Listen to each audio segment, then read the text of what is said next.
بسم اللہ الرحمن الرحیم۔ السلام علیکم پیارے دوستو، آج کی اس ویڈیو میں ہم بات کریں گے نمرود کی۔ اتنا بڑا بادشاہ، پوری دنیا پر بادشاہی، لیکن اللہ نے ایک ادنا سے مچھر سے اس کو رہتی دنیا تک کے لیے عبرت کا نشان بنا دیا۔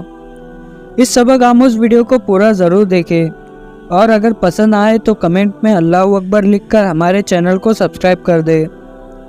نمرود بادشاہ کا پورا نام نمرود بن کنعان بن سام بن نوح تھا۔ اس کا پایہ تخت بابل تھا۔ دنیا کی مشرق و مغرب کی سلطنت رکھنے والے 4 پیدا ہوئے، جن میں سے 2 مومن اور 2 کافر تھے، حضرت سلیمان بن داؤد اور حضرت ذوالقرنین، اور کافروں میں نمرود اور بخت نصر۔ کیونکہ ایک عرصہ بعین سے یہ بادشاہ چلا آتا تھا، اسی لیے دماغ میں روحانیت اور انانیت آ گئی تھی۔ سرکشی اور تکبر اور غرور اس کی طبیعت میں سما گیا تھا۔ بعض لوگ کہتے ہیں کہ 400 سال تک حکومت کرتا رہا۔ نمرود بن کنعان بڑا جابر بادشاہ تھا۔ سب سے پہلے اسی نے تاج شاہی اپنے سر پر رکھا۔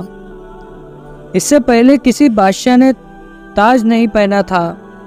یہ لوگوں سے زبردستی اپنی سرپرست کرواتا تھا۔ کاہن اور نجومی اس کے دربار میں بخش شریعت اس کے مکرم تھے۔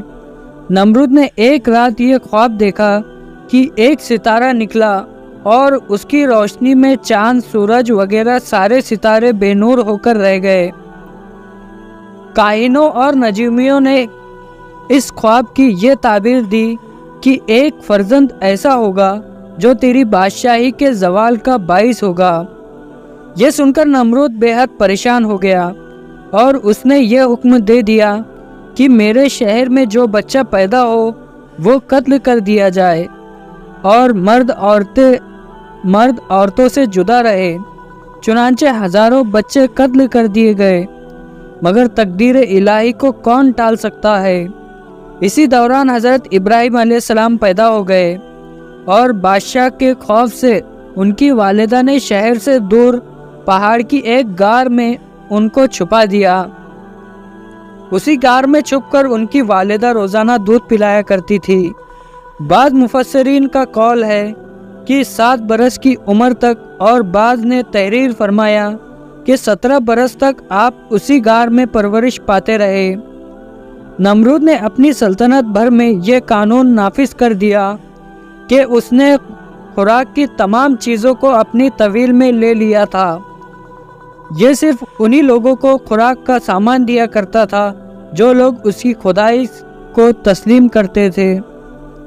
چنانچہ ایک مرتبہ حضرت ابراہیم علیہ السلام اس کے دربار میں غلہ لینے کے لیے تشریف لے گئے، تو اس خبیث نے کہا کہ پہلے تم مجھ کو اپنا خدا تسلیم کرو، جب ہی میں تم کو غلہ دوں گا۔ حضرت ابراہیم علیہ السلام نے بڑے دربار میں علل اعلان فرما دیا کہ تو جھوٹا ہے، اور میں صرف ایک خدا کا پرستار ہوں جو وحدہ لا شریک ہے۔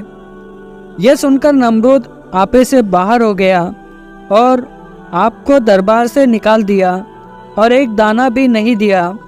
آپ اور آپ کے چند مطمئن جو مومن تھے بھوک کی شدت سے پریشان ہو کر جہاں پلک ہو گئے۔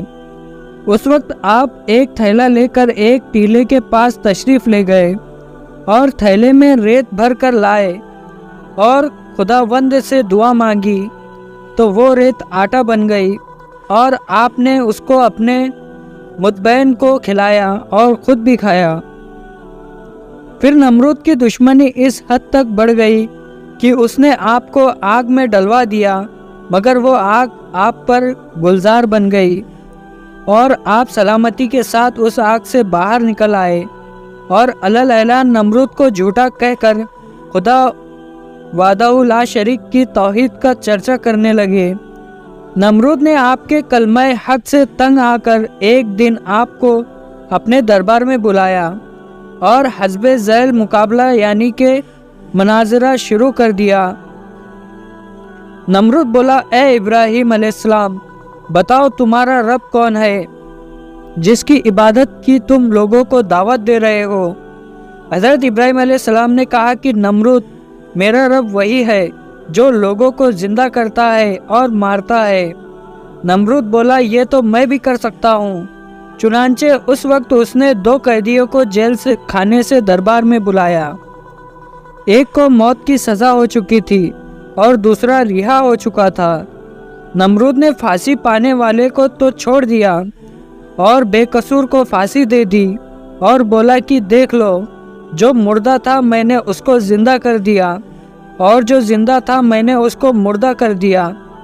حضرت ابراہیم علیہ السلام سمجھ گئے کہ نمرود بالکل ہی احمق اور نہایت ہی گھمنڈی آدمی ہے، جو زندہ اور مرنے کا یہ مطلب سمجھ بیٹھا۔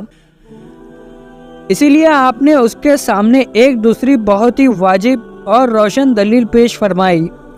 چنانچہ آپ نے ارشاد فرمایا کہ نمرود میرا رب وہی ہے جو سورج کو مشرق سے نکالتا ہے، اور تو خدا ہے تو ایک دن سورج کو مغرب سے نکال دے۔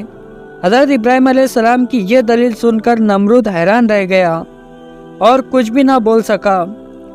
اس طرح یہ منظر ختم ہو گیا اور حضرت ابراہیم علیہ السلام اس مناظرے میں فتح مند ہو کر دربار سے باہر تشریف لائے اور توحید الہی کا وعظ اعلان فرمانا شروع کر دیا۔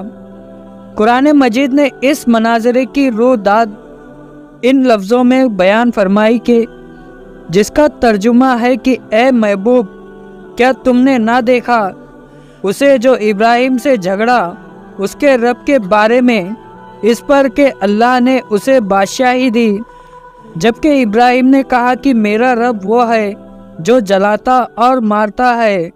بولا میں جلاتا اور مارتا ہوں۔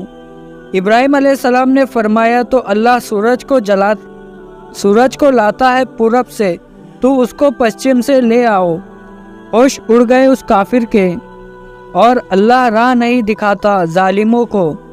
ایک قول ہے کہ اس نازار بادشاہ کے پاس اللہ نے ایک فرشتہ بھیجا۔ اس نے آ کر اسے توحید کی دعوت دی، لیکن اس نے قبول نہ کی۔ دوبارہ دعوت دی لیکن انکار کیا۔ تیسری مرتبہ اللہ کی طرف بلایا، لیکن پھر بھی وہ منکر ہی رہا۔ اس بار بار کے انکار کے بعد فرشتوں نے اس سے کہا، اچھا تو اپنا لشکر تیار کر، میں بھی اپنا لشکر لے آتا ہوں۔ نمرود نے بڑا بھاری لشکر تیار کیا اور زبردست فوج کو لے کر سورج نکلنے کے میدان میں آ پہنچا۔